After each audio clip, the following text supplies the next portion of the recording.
The men convicted of murdering Ahmaud Arbery as he was on a run through a neighborhood in Georgia a couple years back, they had, after they received their guilty verdict from the state trial, they're now up for the federal hate crimes trials. These are two separate things. They've already been convicted in one point, got life in prison as we knew about.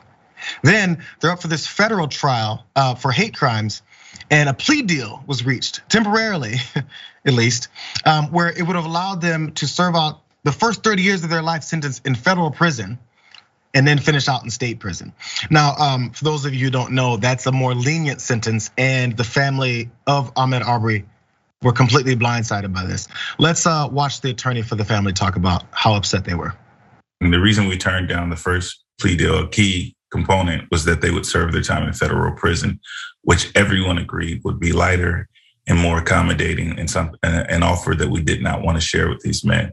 And so for the Ahmaud Arbery family to successfully get life sentences for each of these men, and for the McMichaels to receive life without the possibility of parole, this is an example of the Department of Justice literally snatching defeat from the jaws of victory. So federal prosecutors were agreeing to allow this to happen until the family stepped up, and specifically his mother, and I'm sure other members of the family spoke out about this. But just one more detail about this as we go into some of the things the family had to say. Travis McMichael, 36, and his father, Gregory McMichael, 2 of the 3 murders, had agreed to plead guilty. Now, again, this is the federal crimes after they were convicted in state, admitting for the first time that they had attacked Mr. Arbery because of his race. This is, of course, strictly to get the plea deal. I'm asking on behalf of his family, this is what his mother said in response.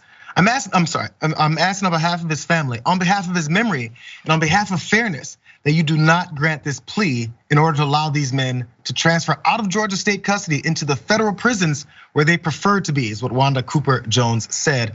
That's Mr. Arbery's mother.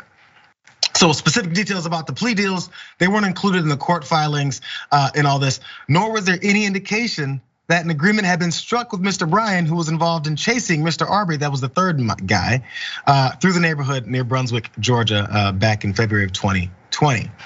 And lastly, what his Ahmaud's mom also said was she denounced the pleas.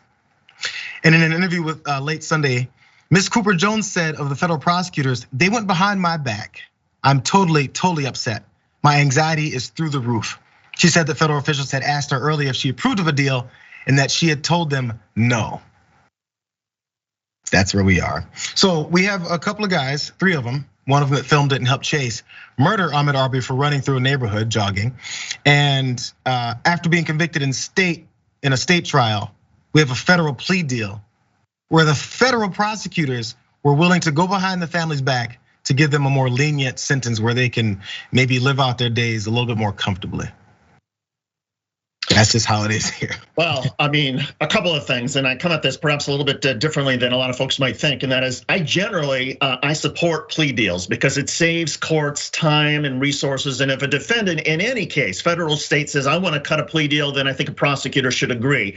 The issue that I have is that, fine, you can accept the plea deal, but there's absolutely no reason for a federal prosecutor to stipulate as part of the deal that, yes, now you'll be moved out of the Georgia state penal system into a federal country club. That is outrageous and that's absurd. So fine, the federal prosecutor doesn't want to tell the family, hey, we're gonna accept a plea deal, great. But you better make damn sure that they're serving out their sentence in a state where conditions are far tougher than they would be at a federal country club. Because for them to get moved to a federal country club where they can walk around and have a swimming pool and all the different things they might have at the federal penitentiary is outrageous. And you wonder what the motivation is. And by the way, the judge, after these pleas from the family, specifically his mother, then rejected the plea deal. So they're going back and they have a little more time to decide what they want to do and decide the next moves they want to make to try and skirt some more responsibilities. But when you think about, okay, we've got folks that were murdered through racial animus and anger before, Dylan Roof specifically. And when families of the folks that were killed in that church came forward and were talking on camera and everyone was congratulating them for being forgiving. And it happens so many times from anyone who's the victims of these types of crimes and the families have to deal with it the rest of their lives. It's, man, they're so gracious for being so nice and they're forgiving and they say, I hope God has mercy on them and all this stuff. And isn't it great? Apparently it doesn't help Because there's no points for that. There's no thinking about it later and going, think about what his family's gone through. Let's go ahead and make sure that justice is 100% and fully served. If you're gonna make a plea deal, as you said, David, cool, make a plea deal, save us some time and money, but make a plea deal, not a giveaway.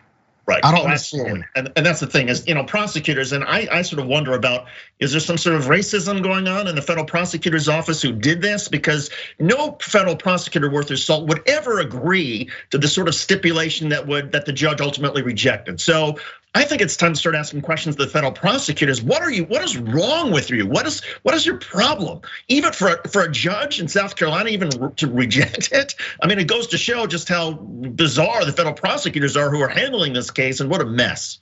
Well, we hear a lot about activist lib judges, and I don't know, maybe the prosecutors are the same, but it doesn't look very activist or lib to me. It looks like they're worried about the fallout from opposing views.